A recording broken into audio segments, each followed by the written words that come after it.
গণেশ পুজোর বিসর্জনের দিন যে ধুতি স্টাইলের শাড়িটা পরেছিলাম সেটা কিভাবে পরেছিলাম আজকে তার টিউটোরিয়ালটা তোমাদের সাথে শেয়ার করব। তোমাদের কারোর কাছে যদি পিওর পাইঠানি শাড়ি থাকে তাহলে তো খুবই ভালো হয়, তবে যে কোনো ভালো মানের সিল্কের শাড়ি দিয়ে কিন্তু এরকম স্টাইলের শাড়িটা পরা যায়। শাড়িটাকে প্রথমে 2/3 হিসেবে আমি ভাগ করে নিলাম, তারপরে কোমর দিয়ে ঘুরিয়ে এনে একটা গিট্টি মেনে নিলাম। এরপরে যে দিকটা কম আছে সেইখান থেকে প্রথমে একটা পোর্শন তুলে নিয়ে কুচি করে নিয়ে পিছন দিকে যেরকমভাবে দেখতে পাচ্ছ এরকমভাবে গুজে নিতে হবে। সেই প্লেটেরই বাকি অংশটাকে নিয়ে আর একবার ভালো করে কুচি করে নেব, নিয়ে সামনের দিকে যেখানে গিট্টিটা মেরেছি সেইখানে এটাকে টাকিং করে নেব। এইটা যতটা নিটলি কুচিগুলো করতে পারবে ততটাই কিন্তু দেখতে ভালো লাগবে। দেখতে পাচ্ছ পিছন দিক থেকে এরকম ধুতি স্টাইলে একটা পায়ে হয়ে গেছে। এবার যে অংশটা বড় আছে সেটাকে অপর পায়ের ফাঁক দিয়ে এরকমভাবে নিয়ে এসে আমি আবার প্লিটস বানাতে শুরু করব, কারণ এইটা হবে আমাদের আঁচল। নর্মাল শাড়িতে আমরা যেই দিকে আঁচল পরি এই শাড়িতেও কিন্তু ওরকম সেই দিকেই আঁচলটা পড়বে, মানে আর কি তোমার বাঁ দিকে। ভিডিওটা যেহেতু ব্যাক ক্যামেরায় শুট করা হয়েছে তাই আমার বাঁ দিকটা কিন্তু তোমরা ডান দিক দেখতে পাচ্ছ।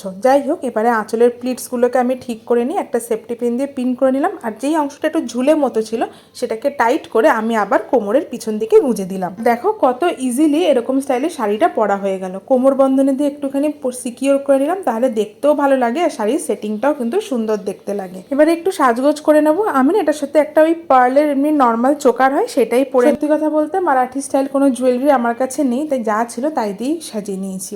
এরপরে চুল বাঁধার পালা। মাঝখান থেকে সিথি করে নিয়েছি, সাইডের চুলগুলোকে একটু টুইস্টেড মতো করে নিয়েছি, আর তারপরে একটা পিছনে খোপা বাঁধবো। এবার ওরা একটা অন্যরকম টাইপের লম্বারে টাইপের খোপা বাঁধে, যেটা আমি বাঁধতে পারি না।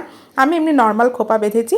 এরকম একটা স্ক্রাঞ্চি দিয়ে প্রথমে চুলে একটা পনিটেল বানিয়ে নিয়েছি, তারপরে যে ফলস বানগুলো থাকে সেটা দিয়ে চুলটার মুখে পেঁচিয়ে পেঁচিয়ে একটা মেসি বান করার চেষ্টা করেছি, কারণ এই জিনিসটাই আমি সব থেকে ভালো করতে পারি। আমি প্রফেশনাল কেউ তো নই, আরও যাতে দেখতে একটু সুন্দর লাগে তাই জন্য একটা গোলাপ লাগিয়ে নিয়েছিলাম। আর এই দেখো চুলটায় খোপাটাকে কিন্তু একটু উঁচু করেই বেঁধেছিলাম, কারণ যদি দেখে থাকো মারাঠি স্টাইলে যখন ওরা সাজে এরকম গণপতি বিসর্জনে একটু উঁচু করে কিন্তু খোপাটা বাঁধে। যাই হোক, এবারে আমি মুখে জাস্ট একটু ফাউন্ডেশন লাগিয়ে নিয়েছি, আর আমার এই যে অলরাউন্ডার একটা টিন্ট আছে যেটা আমি লিপস্টিক, আইশ্যাডো, ব্লাশ সব কিছু হিসেবে ইউজ করে নিই। লিপস্টিকও লাগিয়ে নিয়েছি, কাজলও পরে নিয়েছি। এবার পালা হচ্ছে কপালে ওই চাঁদের মতো দেখতে টিপটা পরা। জানি না কতটা হবে, তো আমি একটা ইউপিন নিয়ে নিয়েছি, তাতে একটু লিকুইড সিঁদুর লাগিয়ে নিয়ে কপালে বসিয়ে দিতে দেখছি চাঁদের শেপে হয়ে গেছে। তলায় আবার একটা সিঁদুরের ফুটকি দিয়ে নিয়েছি। আর তোমরা তো জানোই আজকাল ওই চাঁদের মতো মেহেন্দি পরা হাতে খুব ভাইরাল হয়েছে না, তো ওটাই চেষ্টা করছিলাম, কিন্তু খুব একটা ভালো হয়নি।